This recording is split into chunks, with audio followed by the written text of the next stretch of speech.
خداوند کی زندگی بخش پاک کلام میں سے ہمارے لیے آج کی تلاوت پہلا کرنتھیوں اس کا 15 باب 20 آیت سے لے کر 58 آیت تک۔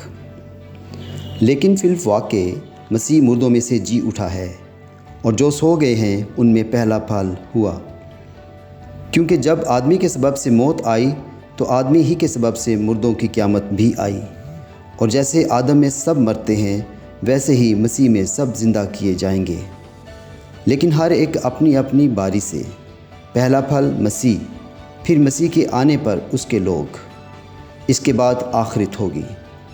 اس وقت وہ ساری حکومت اور سارا اختیار اور قدرت نیز کر کے بادشاہی کو خدا یعنی باپ کے حوالے کر دے گا، کیونکہ جب تک وہ سب دشمنوں کو اپنے پاؤں تلے نہ لے آئے اس کو بادشاہی کرنا ضرور ہے۔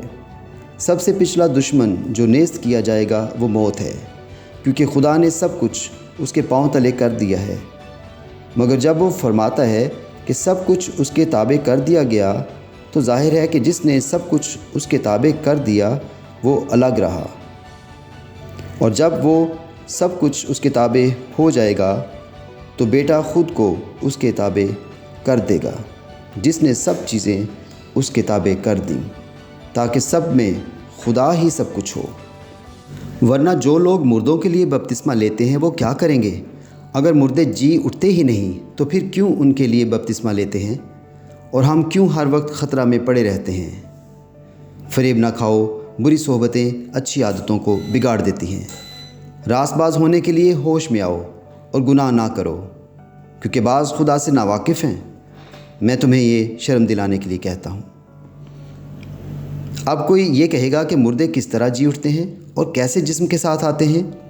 آئے نادان، تو خود جو کچھ بوتا ہے جب تک وہ نہ مرے زندہ نہیں کیا جاتا، اور جو تو بوتا ہے یہ وہ جسم نہیں جو پیدا ہونے والا ہے، بلکہ صرف دانہ ہے، خواہ گیہوں کا ہو خواہ کسی اور چیز کا۔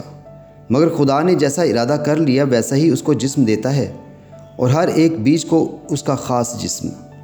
سب گوشت یکساں گوشت نہیں، بلکہ آدمیوں کا گوشت اور ہے، چوپایوں کا گوشت اور، پرندوں کا گوشت اور ہے، مچھلیوں کا گوشت اور۔ آسمانی بھی جسم ہیں اور زمینی بھی، مگر آسمانیوں کا جلال اور ہے، زمینیوں کا جلال اور۔ آفتاب کا جلال اور ہے، مہتاب کا جلال اور، ستاروں کا جلال اور، کیونکہ ستارے ستارے کے جلال میں فرق ہے۔ مردوں کی قیامت بھی ایسی ہی ہے۔ جسم فنا کی حالت میں بویا جاتا ہے اور بقا کی حالت میں جی اٹھتا ہے، بے حرمتی کی حالت میں بویا جاتا ہے اور جلال کی حالت میں جی اٹھتا ہے، کمزوری کی حالت میں بویا جاتا ہے اور قوت کی حالت میں جی اٹھتا ہے۔ نفسانی جسم بویا جاتا ہے اور روحانی جسم جی اٹھتا ہے۔ جب نفسانی جسم ہے تو روحانی جسم بھی ہے، چنانچہ لکھا بھی ہے کہ پہلا آدمی یعنی آدم زندہ نفس بنا، پچھلا آدم زندگی بخشنے والی روح بنا، لیکن روحانی پہلے نہ تھا بلکہ نفسانی تھا، اس کے بعد روحانی ہوا۔ پہلا آدمی زمین سے یعنی خاکی تھا، دوسرا آدمی آسمانی ہے۔ جیسا وہ خاکی تھا ویسے ہی اور خاکی بھی ہیں، اور جیسا وہ آسمانی ہے ویسے ہی اور آسمانی بھی ہیں۔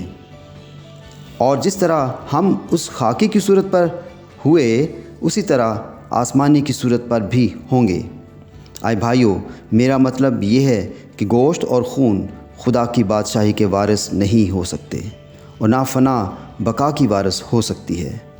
دیکھو، میں تم سے بھید کی بات کہتا ہوں، ہم سب تو نہیں سوئیں گے مگر سب بدل جائیں گے، اور یہ ایک دم ایک پل میں پچھلا نرسنگا پھونکتے ہی ہوگا، کیونکہ نرسنگا پھونکا جائے گا اور مردے غیر فانی حالت میں اٹھیں گے اور ہم بدل جائیں گے۔ کیونکہ ضرور ہے کہ یہ فانی جسم بقا کا جامہ پہنے اور یہ مرنے والا جسم حیات ابدی کا جامہ پہنے۔ اور جب یہ فانی جسم بقا کا جامہ پہن چکے گا اور یہ مرنے والا جسم حیات ابدی کا جامہ پہن چکے گا، تو وہ قول پورا ہوگا جو لکھا ہے کہ موت فتح کا لقمہ ہو گئی۔ آئے موت، تیری فتح کہاں رہی؟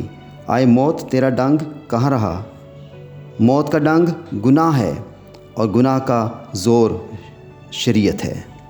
مگر خدا کا شکر ہے جو ہمارے خداوند یسوع مسیح کے وسیلے سے ہم کو فتح بخشتا ہے۔ بس آئے میرے عزیز بھائیوں، ثابت قدم اور قائم رہو اور خداوند کے کام میں ہمیشہ افزائش کرتے رہو، کیونکہ یہ جانتے ہو کہ تمہاری محنت خداوند میں بے فائدہ نہیں ہے۔ خداوند کے زندگی بخش پاک کلام کے پڑھے، سنے، سمجھے اور قبول کیے جانے پر اس کی خاص برکت ہو۔ آمین۔ خداوند کا شکر ہو۔ میرے عزیزو، ہم جانتے ہیں کہ ہمارے جسم فانی ہیں، بے حرمت کیے جاتے ہیں، کمزور ہیں اور قدرتی طور پر زمین کے لیے بنائے گئے ہیں، جبکہ آسمانی جسم غیر فانی ہیں، خدا کے جلال کو پھیلاتے ہیں، طاقت رکھتے ہیں اور روحانی طور پر خدا کی موجودگی میں رہنے کے قابل ہوں گے۔